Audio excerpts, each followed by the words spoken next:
When you hear the words anxiety, depression, abandonment, wow, they're getting harder.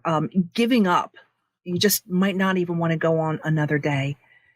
I wonder, do those emotions answer to what you're going through right now, what you're feeling?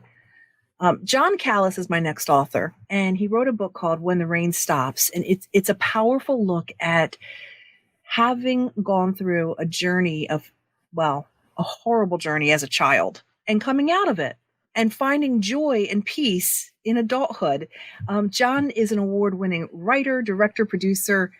I mean, this guy has his own Wikipedia page. I don't think I need to say anything else. John, welcome. I'm glad you're here. Thank you. Quite an introduction. John, I read your whole book and it's intense. And I think that a lot of our audience can understand those feelings that you're talking about: depression, abandonment, not wanting to go on. Why don't you start with what the overall message is of the book and how it came about?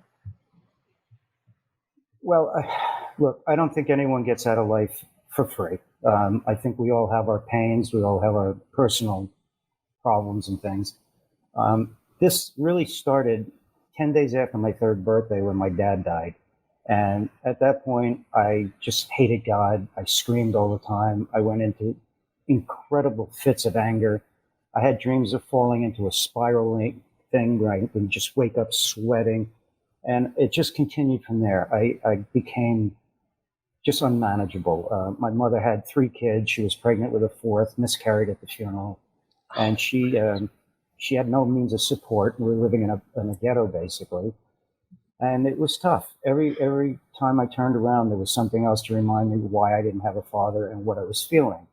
And kids would talk about, oh, I'm going to the baseball game with my dad this weekend. And I'd start making up stories about it because I didn't want to feel like the kid in the corner that had no dad.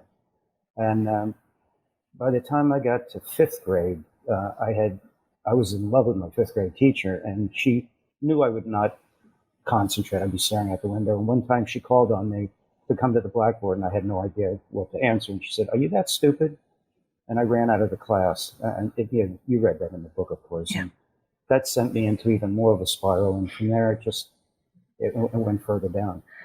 John, it's not like your story is a kid who lost their dad at 3 years old and had full support from your mom. You were shipped off to military school at 12. At the age of 12, my mother was given a choice by the courts. I had gotten into a bit of trouble. And they said, either you send him to a military school or we're going to send him to juvenile delinquent jail, basically. And so at 12 years old, my mother drove me to New York City and put me on a train alone to go to Virginia to a military academy.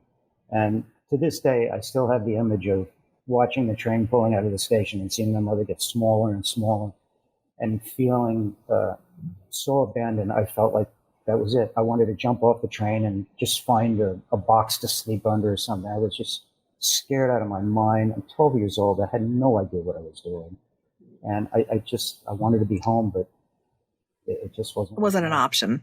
It was not an option. One of the things you talk about, and I want to move into the healing and the finding joy part, but one of the things that really stuck with me was deep in your book, you talk about how loneliness and depression, you can live in a place that's horrible, but at least it's familiar and oddly safe. Yeah. That's scary. It's scary. And to most people, they go, what are you talking about? How can depressing places be safe? Well, you get so comfortable with your depression that it's a place that you hide in. And in there, you find some sort of solace, even though it's dark and ugly and lonely as hell. It's yours, and you have something to hold on to. It's an anchor, and it's a bad anchor to have. I have to tell you, it was not easy to break it. Let's move into that healing place. What was a turning point for you? Right around 10th grade, we had a soccer coach that came to me, and he said, "Are you going to play sports?" And I said, "I don't play sports." He says, "Well, didn't your dad ever teach anything?" And I just sat there quiet. And he knew something was up. So he got it out of me and he says, "How about I teach you to play soccer?" I said, "Coach, no, I can't." And he convinced me to come play soccer. And then from there, after a couple of years of soccer, I became the co-captain of the team. I won varsity letters in ice hockey and wrestling. I was undefeated in the tri-state area. And it started building a little bit of confidence in who I was. And then my math teacher came to me and he said, I think you got a good mind for math. I said, what do you mean? He goes, I know you're having issues, but John, 1 and 1 is always going to be 2. There's nobody that can tell you any differently. You don't have to be emotional about it. It's just fact, right? Well, nobody can argue your viewpoint. Right. 1 and 1 will always be 2. Right. And so I became a straight A student in math because I just loved the fact that I had something that made sense to me and nobody could argue. Nobody could mess with me. 2 and 2 is always 4. I don't care how, unless you're Republican, and 2 and 2 is 6. But okay, different issue. So but that really was. Literally, that's when the rain stopped. Because, your book, no, that's not where the rain stopped. When did the rain stop? Because that's the name of your book. And what was the defining moment then? I think probably the defining moment is when I finally got to college. And after a couple of stumbles, I started feeling like I had people around me that knew me, that were feeling like I can be part of something. And I think that's the beginning of it. But the real change is when I moved to Colorado. And when I got to the mountains of Colorado and I met people up there, I found a place.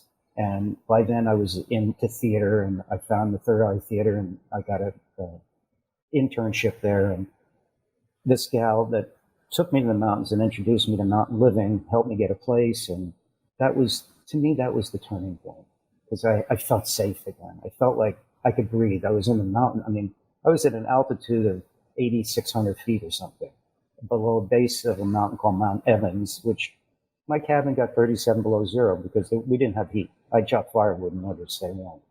But it was so cool. Everyone loved each other. The town was just filled with love. And I couldn't help myself. I just let go. Forgiveness. How much of a key did that play in recovering? I think 100%, but it's not about only forgiving those who you feel did wrong, but you have to learn to forgive yourself. And people say, how do you do that? What is a step to do that? Well, I think you have to do 3 things. You have to discover, you have to uncover, and then you have to recover. And I think for me, one of the ways of forgiving is I sat my mom down one night and she said, all right, I know you've always wanted to ask me questions. Let's talk. I'll answer anything, but it's too painful to talk about your father. So I will do anything I need to do to give you the information you want. And I brought up the night that, or the day that she took me to the train station, and she burst out crying. And I'm about to cry too right now. Yeah, me too. And she said to me, I relived that day for the rest of my life, and I have nightmares about it. And we both just hugged each other and started crying. And from that moment on, there was so much healing and forgiveness. So an honest talk with maybe someone that's the root or the anchor of your pain.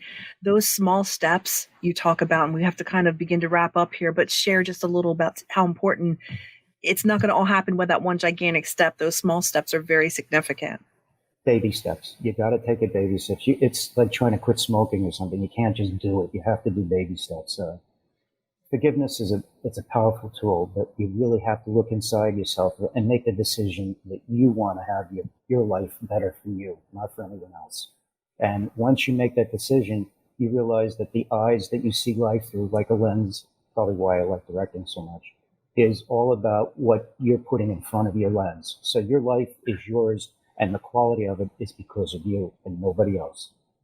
If people want to know more about me, I have a website.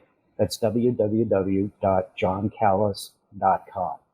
The book, you want to see it? I do. This is the cover. Beautiful. Excuse the band across it. That's because I did a proof. There we go. Very nice. It's a very eye-catching cover. Thank you. John, thank you so much for being here and for sharing your story and being so real and vulnerable, and for giving us hope that there's life after abuse and abandonment. We love you. We appreciate you. I love you too. Thank you. I appreciate you having me on.